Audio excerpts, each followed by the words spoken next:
DK Suresh ನಿವಾಸದ ಮುಂದೆ ಕಮಲ ಪಡೆ ಕಿಚ್ಚು. ನನ್ನ ಹೇಳಿಕೆಯನ್ನ ತಿರುಚುತ್ತಾ ಇದ್ದಾರೆ ಎಂದ ಕಾಂಗ್ರೆಸ್ ಸಂಸದ ಬಿವೈ ವಿಜಯೇಂದ್ರಗೆ ಒಳ್ಳೆ ಲಾಟ್ರಿ ಅಂತ ಹೇಳಿದ್ಯಾರು? ಯಾವ ಪುರುಷಾರ್ಥಕ್ಕೆ ಪ್ರತಿಭಟನೆ ಮಾಡ್ತಿದ್ದೀರಿ ಅಂತ ಕಾಂಗ್ರೆಸ್ಗೆ ಬಿಜೆಪಿ ಠಕ್ಕರ್. ಇದೆಲ್ಲವನ್ನ ನೋಡೋಣ ಜಟಾಪಟಿ ನ್ಯೂಸ್ ಟಾಪ್ 9 ನಲ್ಲಿ. ಸಂಸದ ಡಿಕೆ ಸುರೇಶ್ ಅವರು ನೀಡಿದ ಪ್ರತ್ಯೇಕ ರಾಷ್ಟ್ರದ ಹೇಳಿಕೆ ಖಂಡಿಸಿ ನಿನ್ನೆ ಬಿಜೆಪಿ ಕಾರ್ಯಕರ್ತರು ಬೇದಿಗೆ ಇಳಿದಿದ್ರು. ಡಿಕೆ ಸುರೇಶ್ರ ಸದಾಶಿವನಗರ ನಿವಾಸಕ್ಕೆ ಮುತ್ತಿಗೆ ಹಾಕಲು ಯತ್ನಿಸಿದ್ರು. ದೇಶದ್ರೋಹಿ ಡಿಕೆ ಸುರೇಶ್ ಅಂತ ಘೋಷಣೆ ಕೂಗಿ ಹೈಡ್ರಾಮಾ ಸೃಷ್ಟಿಸಿದ್ರು. ಬಳಿಕ ಪೊಲೀಸರು ಪ್ರತಿಭಟನೆ ನಡೆಸುತ್ತಿದ್ದ ಬಿಜೆಪಿ ಕಾರ್ಯಕರ್ತರನ್ನ ವಶಕ್ಕೆ ಪಡೆದ್ರು. ಆದರೆ ಬಿಜೆಪಿಗರ ಈ ಆರೋಪಕ್ಕೆ ಸಂಸದ ಡಿಕೆ ಸುರೇಶ್ ಗರಂ ಆಗಿದ್ದಾರೆ. ಬಿಜೆಪಿಯವರು ನನ್ನ ಹೇಳಿಕೆಯನ್ನ ತಿರುಚಿದ್ದಾರೆ. ನಾನು ದೇಶ ವಿಭಜನೆ ಅಂತ ಹೇಳಿಯೇ ಇಲ್ಲ ಎಂದು ತಮ್ಮ ಹೇಳಿಕೆಯನ್ನ ಸಮರ್ಥಿಸಿಕೊಂಡಿದ್ದಾರೆ. ಬಿಜೆಪಿಯವರು ನನ್ನ ಹೇಳಿಕೆಯನ್ನ ತಿರ್ಸ್ತಾ ಇದ್ದಾರೆ. ನಾನೆಲ್ಲೂ ಹೇಳಲೇ ಇಲ್ಲ ಈ ದೇಶ ವಿಭಜನೆ ಆಗಬೇಕು ಅಂತ ಎಲ್ಲೂ ಹೇಳಲೇ ಇಲ್ಲ. ನನ್ನ ಹೇಳಿಕೆ ಬಹಳ ಸ್ಪಷ್ಟವಾಗಿದೆ. ಆದರೆ ನನ್ನ ಹೇಳಿಕೆಯನ್ನ ತಿರುಚುವ ಕೆಲಸ ಬಿಜೆಪಿಯವರು ಮಾಡ್ತಾ ಇದ್ದಾರೆ. ಹಾಗಾಗಿ ಉತ್ತರ ಕೊಡುವ ಅವಶ್ಯಕತೆ ಇಲ್ಲ ಎಂದು ಸಂಸದ ಡಿಕೆ ಸುರೇಶ್ ಹೇಳಿದ್ದಾರೆ. ಬಿಜೆಪಿಯವರ ಹೋರಾಟ ಯಶಸ್ವಿಯಾಗಲಿ, ಅವರವರ ಭಾವನೆ ಹೇಳಲು ಎಲ್ಲರಿಗೂ ಹಕ್ಕಿದೆ. ಹೇಳಿಕೆ ತಿರುಚಿ ರಾಜಕಾರಣ ಮಾಡ್ತಾ ಇದ್ದಾರೆ ಎಂದು ಪ್ರತ್ಯುತ್ತರ ನೀಡಿದ್ದಾರೆ.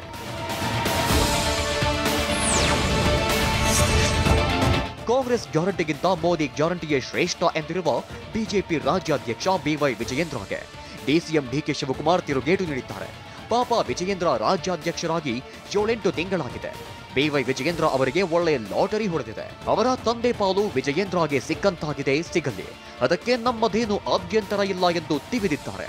ಹೊಸದಾಗಿ ಬಿಜೆಪಿ ಅಧ್ಯಕ್ಷರಾಗಿ ಬಂದಿದ್ದಾರೆ, ಮಾತನಾಡ್ತಿದ್ದಾರೆ, ಮಾತಾಡಲಿ.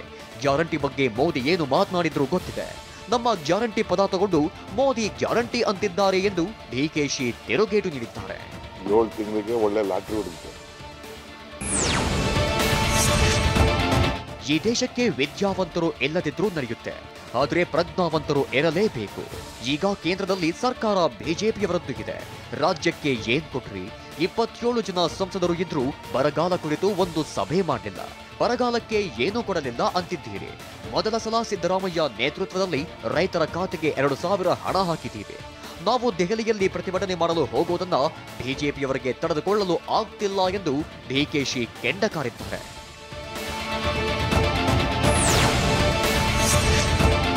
ನಾವು 51 ಸೀಟು ಗೆದ್ವಿ, ನೀವು 300 ಸೀಟು ಗೆದ್ರಿ. ಈ ರಾಜ್ಯಕ್ಕೆ ಏನು ಮಾಡಿದ್ರಿ? ಬೇರೇನು ಬೇಡ. ನಮ್ಮ ನೀರಾವರಿ ಇಲಾಖೆಗೆ ಏನ್ ಕೊಟ್ರೆ? ಬೊಮ್ಮಾಯಿ ಸಿಎಂ ಆಗಿದ್ದಾಗ ನೀರಾವರಿಗೆ 5,300 ಕೊಡ್ತೀವಿ ಅಂತ ನಿರ್ಮಲಾ ಸೀತಾರಾಮನ್ ಹೇಳಿಕೆ ಕೊಡಲಿಲ್ಲ ಎಂದು ಡಿಕೆಶಿ ಆರೋಪಿಸಿದ್ದಾರೆ. ಅದರಲ್ಲಿ 1 ರೂಪಾಯಿಯೂ ಕೊಡಲಿಲ್ಲ. ಮೆಟ್ರೋ ರೈಲಿಗೂ ಏನೂ ಕೊಡಲಿಲ್ಲ. ಸುಮ್ಮನೆ ಏನೋ ಮಾತಾಡ್ತಾರೆ. ನಮ್ಮ ರಾಜ್ಯದ ಪರ ನಾವು ದನಿ ಎತ್ತಲೇಬೇಕು. ಬಿಜೆಪಿ ಸಂಸದರು, ದಳ ಸಂಸದರು ಬಂದು ನಮ್ಮ ಪ್ರತಿಭಟನೆಯಲ್ಲಿ ಪಾಲ್ಗೊಳ್ಳಿ ಅಂತ ಹೇಳಿದ್ದಾರೆ.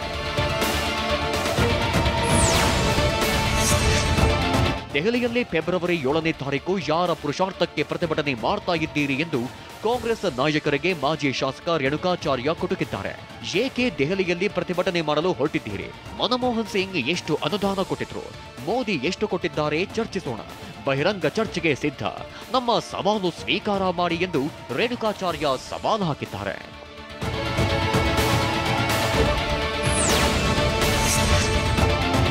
ಸರ್ಕಾರ ಕೇಂದ್ರದಿಂದ ಹಣ ಕೇಳೋದು ರಾಜ್ಯದ ಅಭಿವೃದ್ಧಿಗಲ್ಲ.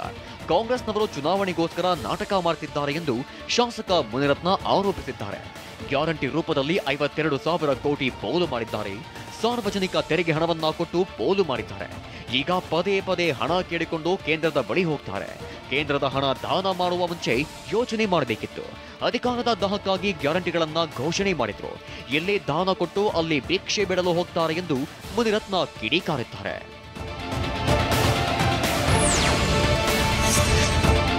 ಕಾಂಗ್ರೆಸ್ನವರಿಗೆ ಬಹುಶಃ ಪ್ರತ್ಯೇಕ ದೇಶ ಮಾಡೋದಕ್ಕೆ ಉತ್ತಮವಾದ ಆಲೋಚನೆ ಬಂದಿರಬೇಕು. 1947ರಲ್ಲಿ ಜಿನ್ನಾರಿಂದ ದೇಶ ವಿಭಜನೆ ಆಯಿತು. ಈಗ ಇವರೇನಾದ್ರೂ ಪಾಕಿಸ್ತಾನದಂತೆ ಬೇರೆ ಒಂದು ಸ್ಥಾನ ಮಾಡೋಕೆ ಹೊರಟಿದ್ದಾರಾ ಎಂದು ಸಂಸದ ಬಿವೈ ರಾಘವೇಂದ್ರ ವಾಗ್ದಾಳಿ ನಡೆಸಿದ್ದಾರೆ. ಮಲ್ಲಿಕಾರ್ಜುನ ಖರ್ಗೆ ಸಹ ಸುರೇಶ್ ಹೇಳಿಕೆ ವಿರೋಧ ಮಾಡಿದ್ದಾರೆ.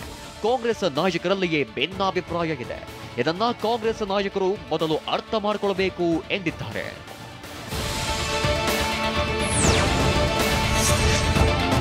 ಕಾಂಗ್ರೆಸ್ ಪಕ್ಷದ ಪ್ರವೃತ್ತಿ ಬ್ರಿಟಿಷರ ರೀತಿ ಒಡೆದು ಆಳುವ ರೀತಿಯಿತ್ತು. ಕೋಲಾರದಲ್ಲಿ ಕಾಂಗ್ರೆಸ್ ಸಂಸದ ಡಿಕೆ ಸುರೇಶ್ ವಿರುದ್ಧ ಮುನಿಸ್ವಾಮಿ ವಾಗ್ದಾಳಿ ನಡೆಸಿದ್ದಾರೆ. ಲೋಕಸಭಾ ಸದಸ್ಯರು ಶಾಸಕರು ಪ್ರಮಾಣ ವಚನ ಮಾಡುವಾಗ ದೇಶದ ಐಕ್ಯತೆಯನ್ನು ಎತ್ತಿ ಹಿಡಿಯುವುದಾಗಿ ಪ್ರಮಾಣ ಮಾಡ್ತೇವೆ. ಚೀನಾ, ಪಾಕ್, ಬಾಂಗ್ಲಾ ಜೊತೆ ಹೊಂದಾಣಿಕೆ ಮಾಡಿಕೊಂಡು ಬಂದವರು ಈಗ ಉತ್ತರ ದಕ್ಷಿಣ ಭಾರತ ಅಂತ ವಿಭಾಗಿಸುವಂತೆ ಹೇಳ್ತಾ ಇದ್ದಾರೆ. ಕೂಡಲೇ ಡಿಕೆ ಸುರೇಶ್ ತಮ್ಮ ಸ್ಥಾನಕ್ಕೆ ರಾಜೀನಾಮೆ ಕೊಡಬೇಕೆಂದು ಆಗ್ರಹಿಸಿದ್ದಾರೆ.